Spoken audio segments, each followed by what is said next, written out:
SC రిజర్వేషన్లలో A B C D వర్గీకరణ కోసం వాళ్ళు పోరాటాలు చేస్తున్నారు. 27 సంవత్సరాల నుంచి ఉమ్మడి రాష్ట్రంలో కానీ ప్రత్యేక తెలంగాణ రాష్ట్రంలో కానీ ఏబిసిడి వర్గీకరణ మీద మాదిగ ఉపకులాల యువకులు పోరాటాలు చేయడం జరిగింది. వారి పోరాటాల ఫలితం ఒకనాడు ఇదే శాసనసభలో మాదిగ ఉపకులాల వర్గీకరణ కోసం వాయిదా తీర్మానం ఇస్తే నాతో పాటు ఆనాటి శాసనసభ్యుడు సంపత్ కుమార్ను కూడా ఈ సభ నుంచి బహిష్కరించడం జరిగింది.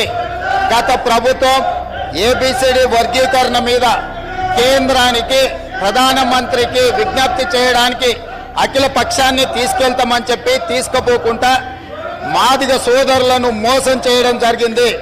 కానీ డిసెంబర్ 3, 2023 నాడు ప్రజాప్రభుత్వం బాధ్యత తీసుకున్న తర్వాత తక్షణమే మా ఉప ముఖ్యమంత్రి గారి సూచన మేరకు మాజీ ఉప ముఖ్యమంత్రి ప్రస్తుత మంత్రి దామోదర్ రాజనరసింహ గారి నేతృత్వంలో మా శాసనసభ్యులందరినీ అడ్వకేట్ జనరల్ని ఢిల్లీకి సుప్రీంకోర్టుకు పంపించి న్యాయ కోవిధులతో చర్చించి సుప్రీంకోర్టులో బలమైన వాదనను తెలంగాణ రాష్ట్ర ప్రభుత్వం కాంగ్రెస్ ప్రభుత్వం వినిపించడంతో ఈనాడు సుప్రీంకోర్టు మాదిగ ఉపకులాల వర్గీకరణకు అనుకూలమైన తీర్పునివ్వడం జరిగింది.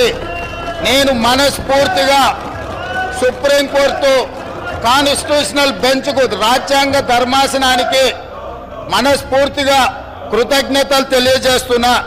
7 మంది జడ్జిలలో 6 మంది జడ్జిలు రాష్ట్రాలకు ఏబిసిడి వర్గీకరణ చెయ్యడానికి అనుమతి ఇచ్చింది. తెలంగాణ రాష్ట్ర ప్రభుత్వం తరఫున నేను స్పష్టమైన ప్రకటన చేస్తున్నా. దేశంలోనే అందరికంటే ముందు బాగానే నిలబడి తెలంగాణ రాష్ట్ర ప్రభుత్వం ఏబిసిడి వర్గీకరణ అమలు చేసే బాధ్యత మా మిత్రులు మా మంత్రివర్గ సహచరులు మేమందరం తీసుకుంటాం. అవసరమైతే ఇప్పుడు ఇచ్చిన ఉద్యోగ నోటిఫికేషన్లలో కూడా వర్గీకరణను అమలు చేయడానికి అవసరమైతే ఆర్డినెన్స్ తీసుకొచ్చి మాదిగ సోదరులకు న్యాయం చేసే బాధ్యత మేము తీసుకుంటాము.